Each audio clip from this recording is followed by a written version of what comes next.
السلام علیکم.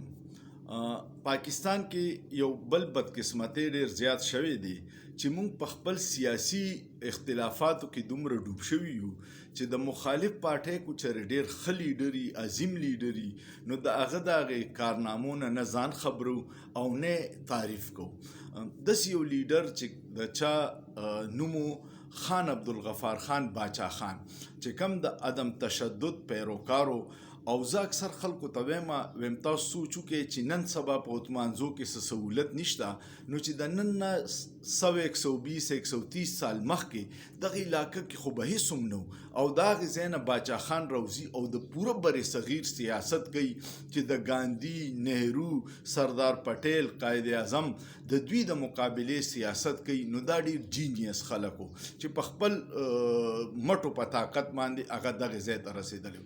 باچا خان له خدای 3 زامن ورکړو او 3 واړه په خپل فیلډ کې انتها ته رسېدلي.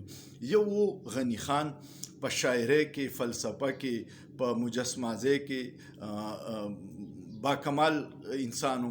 بل ولی خان داغه سیاست د نظریې سیاست او چې کله هغه اخري ځل د مولانا حسن جان صاحب نه شکست وخوړو نو هغه وی چې زه د حلقي خلکو مسترد کم مال نور د سیاست نه دی کول پکار. هغه رهبر شو سیاست پرېښودو. او بل وو علي خان.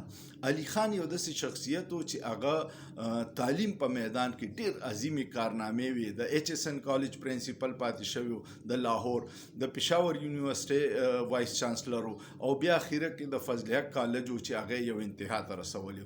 د ټولو خبرو مقصد دا چې غټ خلک چې هغه هسې غټ خلک نه. او دویمه پکې یو خبره دا وه چې کله ته د دې خلکو ژوند سټډي کې د نږدې نه نو تا ته پته ولګي چې دوی په ژوند کې څومره مشکلات راغلي. د باچا خان چې هغه تقریبا 37 سال په مختلف مواقعو باندې جیل کې تیر کړي.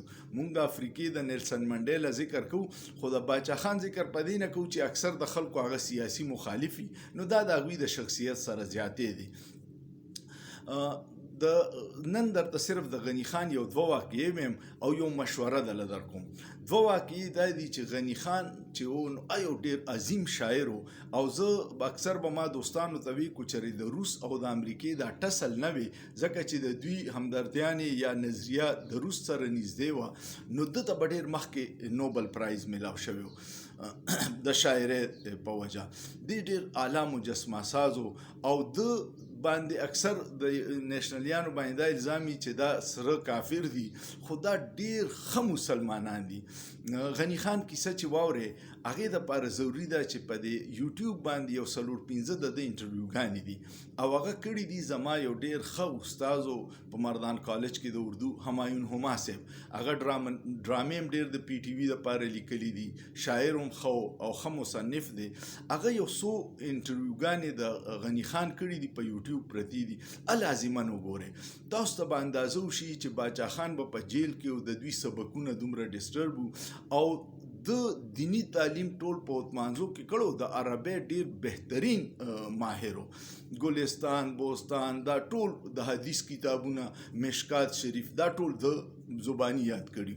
نو د ده چې په انډیا کې کم سبق لیږلی او د اندرا ګاندي سره کلاس فیلو یو د هندوستان صدر پاتې شوی ذاکر حسین د هغه په کور کې به اوسېدو.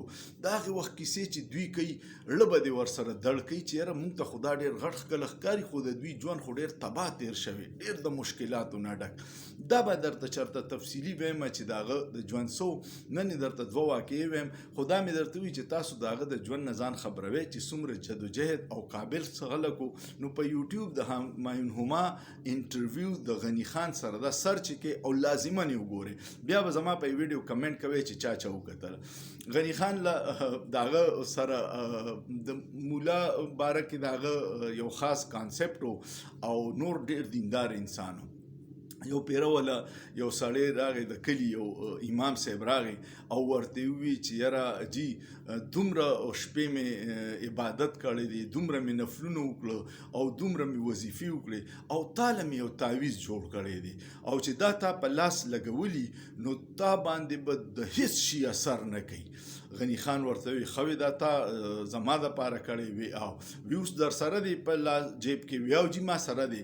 بس خواته ټوپک پروت وای راواغست او بوډي پیو ویزه زه به پتا ټرای کوم چې اثر کوي کنه وی مولا دوه خپې خپلې کړې او دوه پردې او د کمرې نه وتښتېدو او لاړو اسفندیار خان بیا وایي چې ما چېرته یو هفته پس هغه امام صاحب ولیدو مخې له راغې وی ما ورته وایي چې امام صاحب ستا خو بیا پته ونه لګېد وی ما ته وایي چې یاره خان څه زورور سړی دی په مونږ یې ټرای کوي یو دا خبره ډېر مزایي وه یو یې دا وه چې یو پیره والا دغسې یو کس راغی چې ځان د علم یې ډېر دعوه وه نو غني خان ته تپوس وکړو چې څوک یې ته هغه ورته وی عالم یم نو غني خان ورته چې عالم خو یو الله دی ته پکې دویم د کم طرفه رالی نو هغه وی نه چې امام یم نو هغه ورته چې امامان خو څلور دي امام ابو حنیفه او امام جنبل او دا څلور دي ته پکې پنځم د کم ځای نه رالی نو بیا یې ورته وی چې یره جي مولا یم نو هغه ورته داسې وایه که نه چې د شر جړلی دا د هغه ډېرې مشهورې کیسې وي امید لرم ستاسو به دا ویډیو خوښه شي خو د دې خپلو اکابرین چې دي مشران چې دي د دوی باره کې لازماً کتابونه وګورئ ویډیوز وګورئ دا به له ډېر خوند درکړي کمنټس پیو کې کو ویډیو مو خوښه شوه او سوچ پیو کې په سوچ کې څه ګناه نشته